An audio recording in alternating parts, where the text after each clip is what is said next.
Salam sejahtera Malaysia, denyut nadi suara rakyat bergema di channel ini.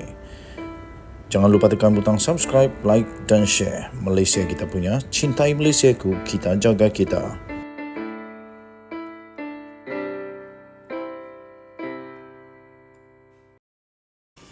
Salam sejahtera Malaysia, denyut nadi suara rakyat bergema di channel ini. Terima kasih kerana telah menonton video-video dalam channel ini. Terima kasih bagi anda yang sudah tekan butang subscribe, like dan share. Bagi yang belum, silalah tekan butang subscribe, like dan share dan tinggalkan komen anda. Berita terkini yang menggemparkan seluruh dunia. SPRM akhirnya membuat kejutan dengan keputusan terbaru yang amat mengejutkan. SPRM, buaya ekonomi, ambil kesempatan buat tuntutan palsu. Daripada malaysiakini.com. Berita penuh. Buaya ekonomi yang mengambil kesempatan membuat tuntutan palsu bagi memperolehi dana kerajaan menyebabkan golongan yang sepatutnya mendapat manfaat telah terpinggir dan ekonomi juga tidak dapat berkembang seperti yang dijangka. Demikian kata Timbalan Ketua Pesuruhjaya Operasi Suruhanjaya Pencegahan Rasuah Malaysia SPRM iaitu Ahmad Khusairi Yahaya berkata nilai integriti dilihat semakin pudar. Dalam segelintir syarikat yang dipertanggungjawabkan untuk membantu kerajaan menerusi penyaluran dana atau bantuan kepada golongan yang memerlukan. Beliau berkata kerajaan menyediakan dana seperti Pelan Jana Semula Ekonomi Negara Pencana, Unit Transformasi Masyarakat India Malaysia Mitra, Institut Otomotif, Robotik dan IoT Malaysia MARI yang bertujuan membantu rakyat yang terkesan akibat tekanan ekonomi sepanjang pandemik COVID-19. Katanya dalam kenyataan itu, golongan buaya ekonomi telah mengambil kesempatan secara terang-terangan dengan membuat tuntutan-tuntutan palsu bagi memperolehi dana yang telah disediakan oleh kerajaan untuk kekayaan sendiri. Katanya inilah sikap buaya-buaya ekonomi di skala kecil dan sederhana. Nilai integriti semakin pudar dan tamak halubah menjadi budaya.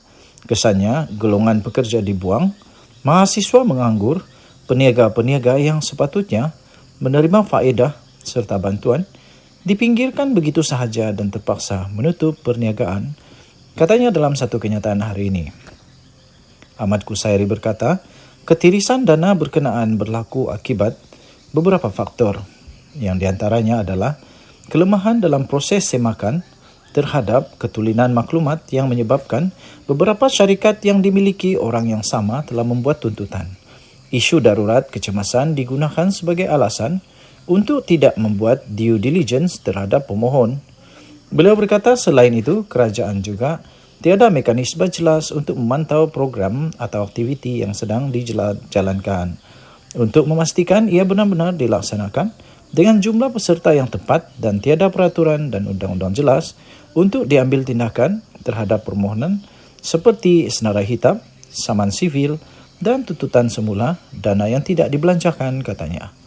Ahmad Khusairi berkata, hasil kerjasama di antara SPRM dan agensi serta kementerian terlibat seramai 133 individu terdiri daripada pemilik dan pengarah syarikat telah ditahan dan lebih 100 syarikat disiasat melibatkan penyelewengan dana dianggarkan berjumlah 194 juta ringgit Malaysia dalam operasi khas tahun lepas dengan 34 pemilik atau pengarah syarikat telah didakwa di mahkamah.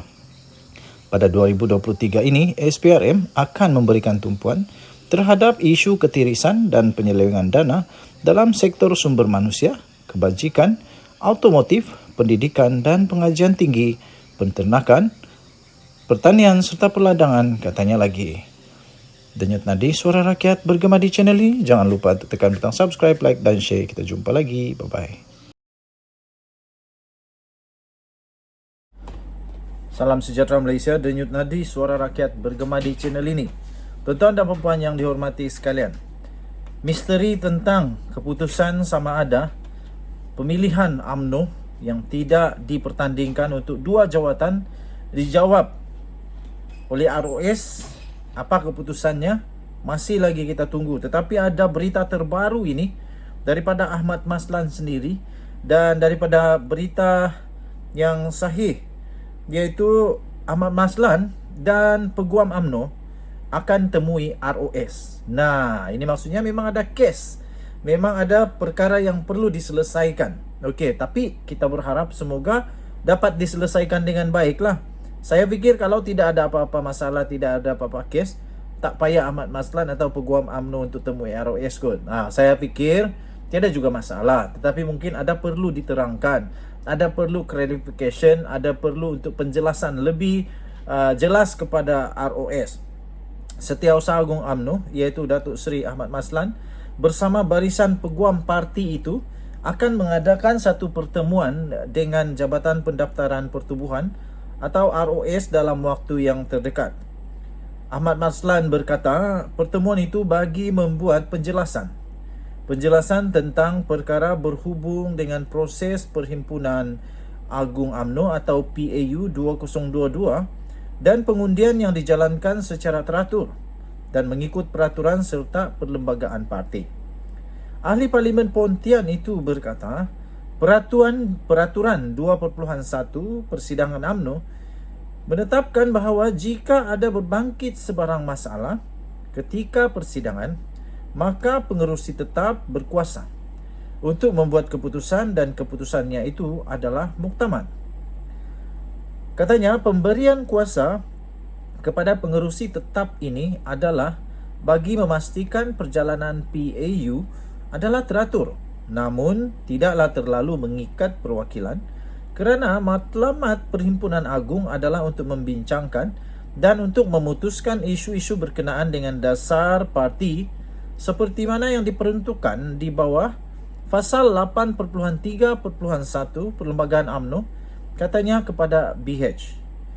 Beliau ditanya untuk tindakan dua ahli UMNO yang mendesak ROS untuk meneliti laporan persidangan PAU 2022 yang mengandungi usul tambahan berkaitan dengan jawatan presiden dan timbalan presiden yang tidak dipertandingkan pada pemilihan akan datang yang didakwa bertentangan dengan perlembagaan parti.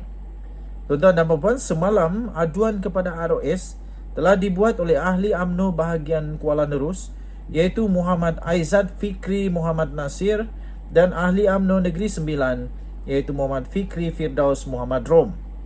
Mereka membawa usul berkenaan adalah tidak sah. Mereka mendakwa usul berkenaan adalah tidak sah dan bertentangan dengan perlembagaan UMNO serta peraturan persidangan bahagian dan cawangan. Ahmad turut menyatakan kenyataan peguam UMNO yang antara lain menjelaskan pencadang usul tambahan iaitu wakil UMNO daripada Negeri Sembilan iaitu Muhammad Syukri Samsudin mencadangkan pindaan dengan menambah usul ke-8 menggunakan peraturan persidangan 20.3.3. Berdasarkan peraturan persidangan itu, katanya suatu masalah apabila dikemukakan semula oleh pengerusi bolehlah dipindah menurut semua atau mana-mana jua cara yang tersebut di bawah dengan dimasukkan atau ditambahkan perkataan-perkataan lain. Katanya pengerusi tetap pada ketika itu sudah mengambil kira keputusan membenarkan pindaan tambahan itu dengan syarat penyokong usul iaitu Terengganu menyokong seperti mana di bawah pasal 21.1 Peraturan Persidangan. Peraturan itu menyatakan dalam persidangan sesuatu usul atau pindaan itu tidak akan dikemukakan oleh pengerusi kecuali jika usul atau pindaan itu telah disokong. Setelah penyokong usul menyokong pindaan itu, maka pengerusi tetap mengambil keputusan untuk mengemukakan pindaan tambahan itu ke perbahasan. Keputusan pengerusi tetap itu adalah satu keputusan muktamad mengikut peraturan persidangan 2.1 seperti yang dinyatakan. Okey, tuan-tuan dan puan-puan yang dihormati sekalian, anda boleh mendapatkan berita lengkap ini di bharian.com.my bertarikh hari ini 21 Januari 2023 bertajuk Ahmad Maslan, Peguam UMNO akan temui ROS. Kita jumpa lagi. Bye-bye.